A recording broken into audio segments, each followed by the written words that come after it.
Item 2, approval of the treasurer warrants. Payroll warrant to September 4, 2020. Do I have a motion to approve? I move that we accept the payroll warrants of September 4th and September 11th, 2020. Second.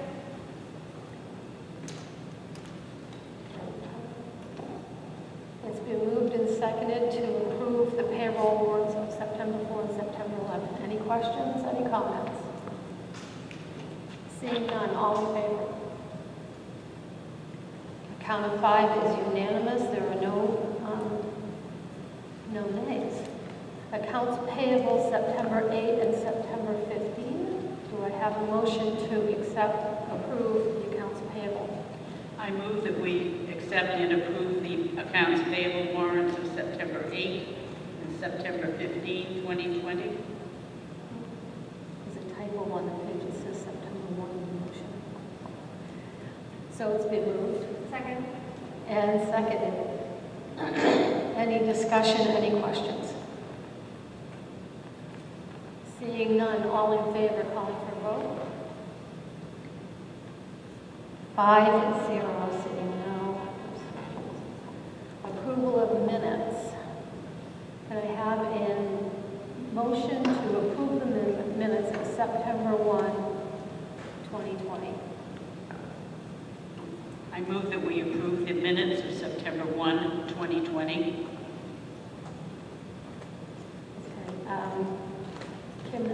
Kim had a... Second.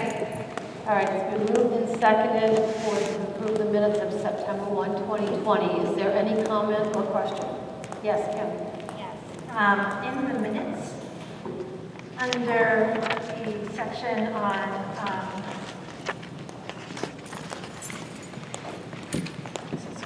it's part 10, new business item B, fiscal year 20 carry forward request. Yes. We, in addition to what is listed on the minutes, we also included line 133, unspent funds for the water fund for $25,698.09, and line 134, unspent funds for the comprehensive plan for $20,000. Okay, both of those items are these minutes? Correct. You have noted that, Dennis? Any corrections? Thank you, Kim. Any other comments? Any other corrections, omissions? Seeing none, calling for a vote. All in favor? 3. Any abstains? 2. And that's approved. So the vote is 3-0-2 with the corrections. Motion to approve the minutes of September 9, 2020. Are there any comments, questions, omissions, corrections? Seeing none, calling for the vote. All in favor? 5-0. Motion carries. There are no special presentations of awards, so section 4 is awards. Number 5, committee appointments. Tom Hobart for the investment committee. I hope I pronounced that correctly. I'd like to make a motion to approve Tom to the advisory committee. Okay, is he here tonight? Mr. Kovarik here? No. He is not here. I'll second the motion. It's been, And if I could just give you some background on him, just briefly. I guess it's Kovarik, I'm not sure how you pronounce it. Yes. He has 18 years as a financial advisor for Morgan Stanley and Merrill Lynch, and has served as a vice president and senior consultant. I think he would be a very great fit for this committee. This committee hasn't met in over 14 months, and so we really are anxious to get back in this room and get things going here. So. do we have any questions or comments from the board members? Okay, it's been moved and seconded to approve Tom Kovarik, okay. Tom Kovarik to the investment committee. Calling for a vote, all in Seeing 5 hands raised, no nays, motion carries.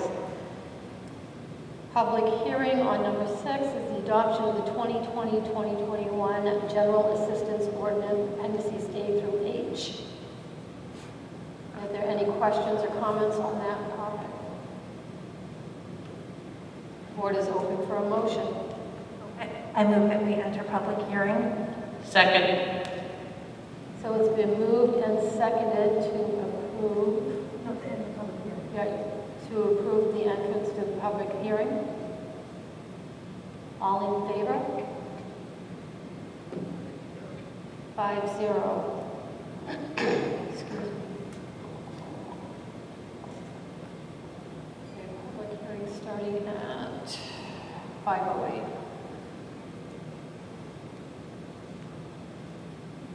Any comments, any discussion?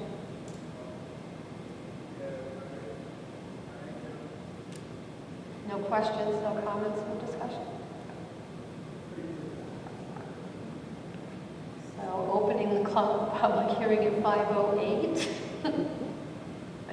Closing the public hearing at 5:09. Motion to adopt. I move that we adopt the 2020-2021 General Assistance Ordinance, appendices A through H.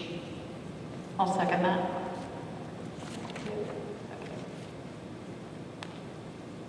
It's been moved and seconded to adopt the General Assistance Ordinance, appendices A through H. Any further discussion, any comments, any questions? Seeing none, calling for the vote, all in favor? 5-0, motion carries. So public comment on non-agenda items. So this is only for items that are not on the agenda.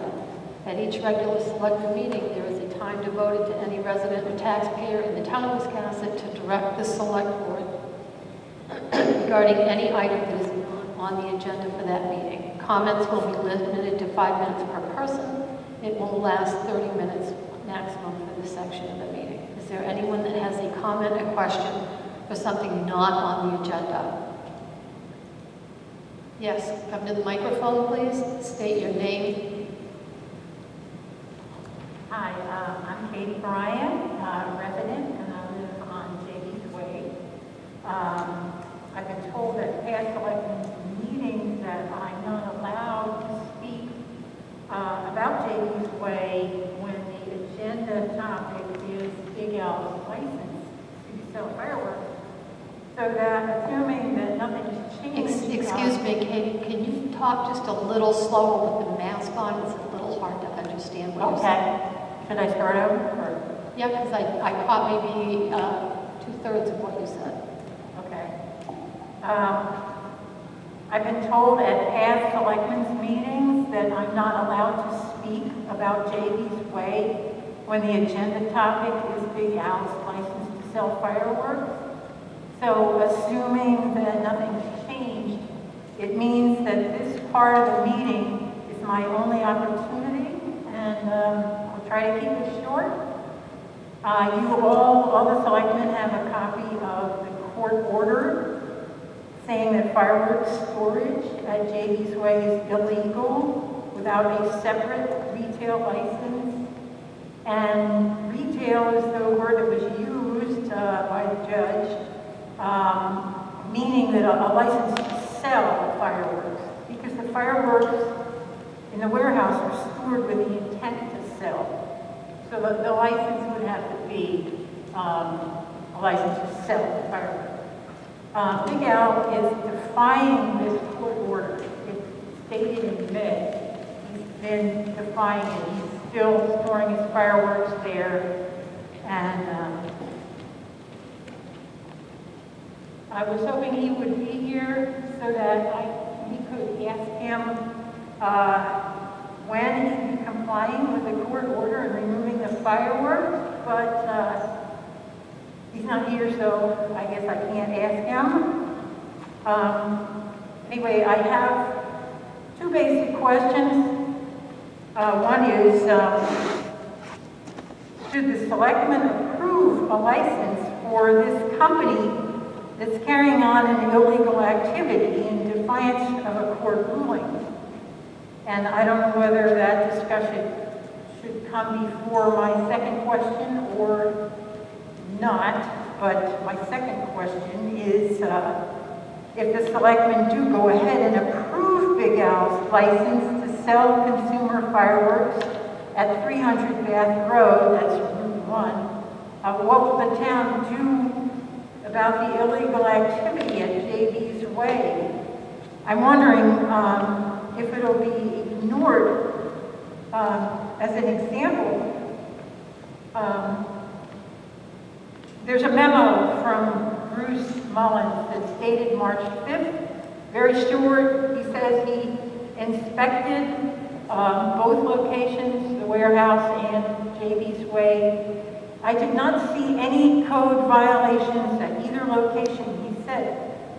And shortly after that, we sent him a letter spelling out at least 4 violations and what the violations were and which laws they violated. And guess what his response was? It was nothing. We were ignored. And so I'm hoping that there can be some discussion on this subject to answer those 2 questions about the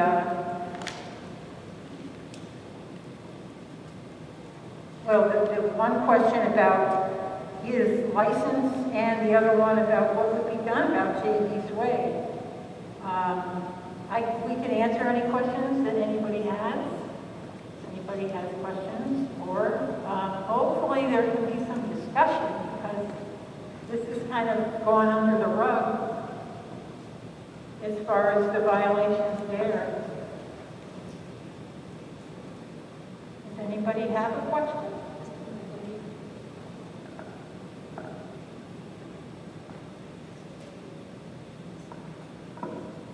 You're at 4.5 minutes in, so you're 5 minutes. Kim, you had something to say?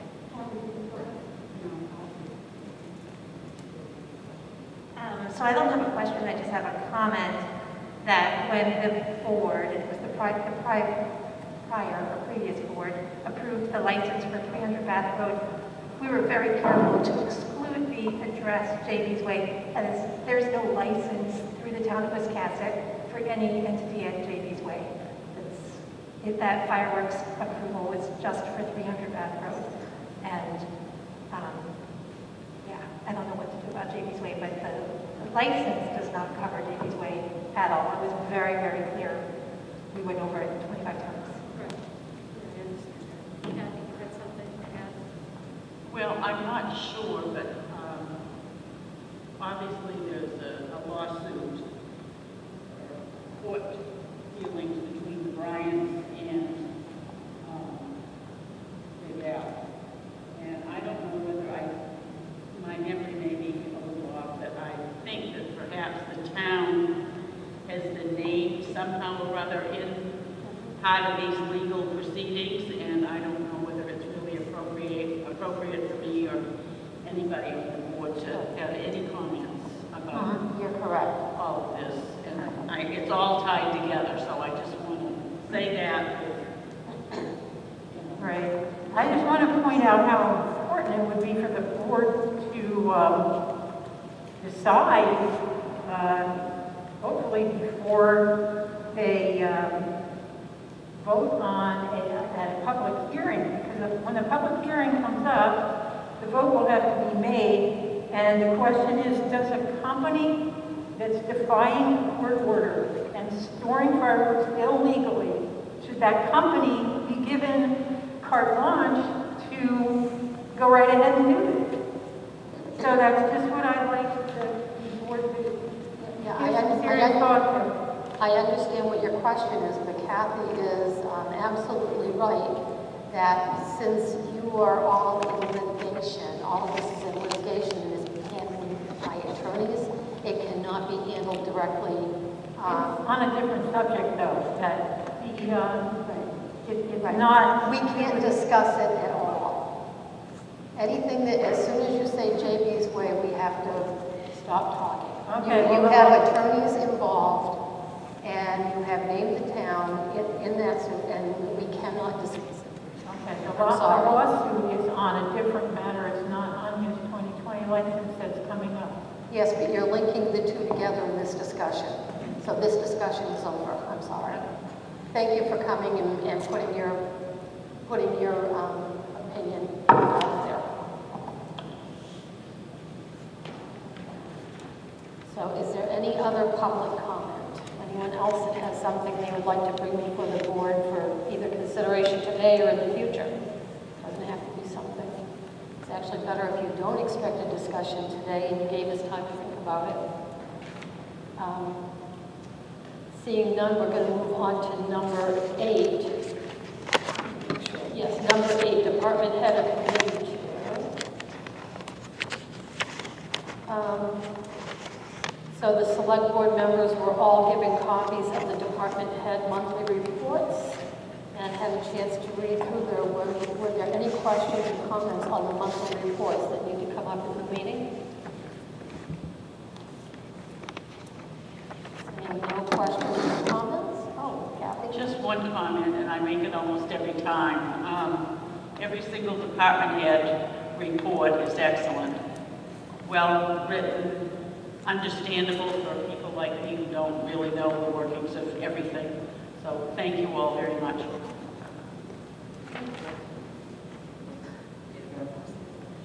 Yes, Ed. If you take the microphone and state your name, please. Ed Palomarza, Wisconsin. I just was amazed when I looked at the report and discovered that the police had some 671 calls during the month. I'm amazed that that happens in Wisconsin. And I guess I have to compliment them on the job that they are doing. Thank you. Thank you. Anything else on item 8, department head reports? Yes, Sarah? Just a question, and tell me if this is not in the right place, since this is my first full meeting.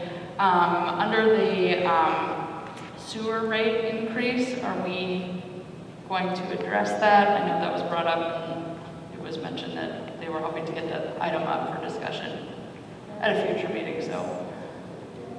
Okay, thank you. Yeah, that would be on the one.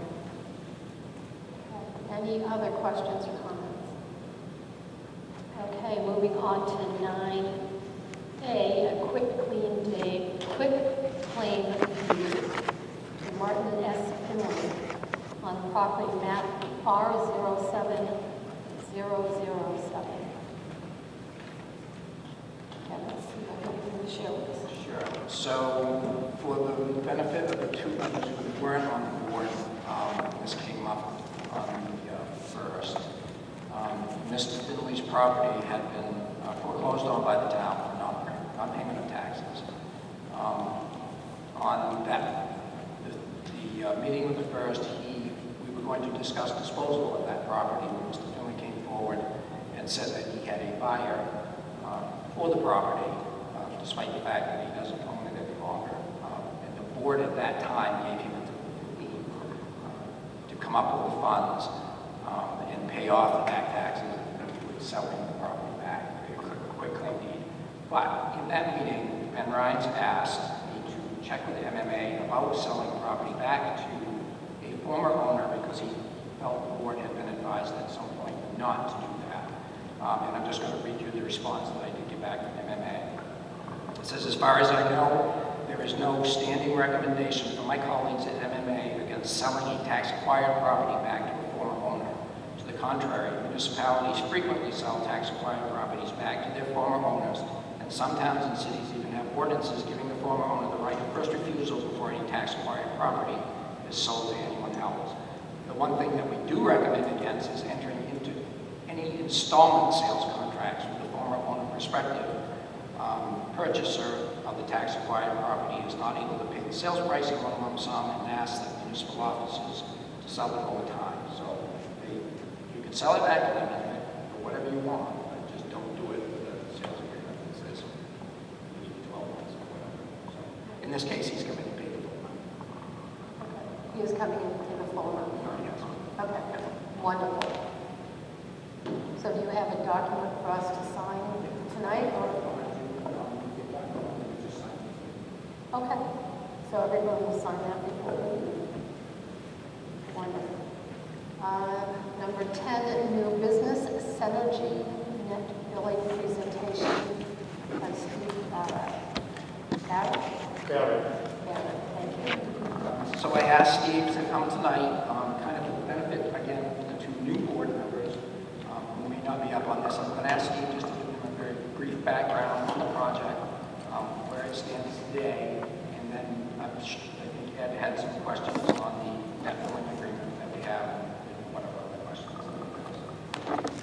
Okay, thank you very much for having me tonight. I'm Steve Barrett with Barrett Energy Resources Group. I'm based in Concord, Mass, so I'm kind of the local guy. Synergy is a medium-sized solar company based in Southern California. And as you may know, there's a very rich solar industry now coming up in Maine recently. And so part of the reason for that are some of the topics I'll be talking about tonight. First of all, just to kind of explain where we're at in the project, and then I'll talk a little bit about an offer to sell some of the power from the solar project to the town of Wiscasset. So as far as the project, and I don't have any pictures or anything, but it's at the municipal airport. It'll cover about 40 acres of land on the south side of the runway and the facilities, which is not used by the town for any other purpose. It's just buffer land. And we are permitting the project through local process, through the town of Wiscasset, the state, Maine DEP, as well as federally through the Federal Aviation Administration. So we're kind of moving forward with those processes. The biggest one is we need a site law permit amendment. So the airport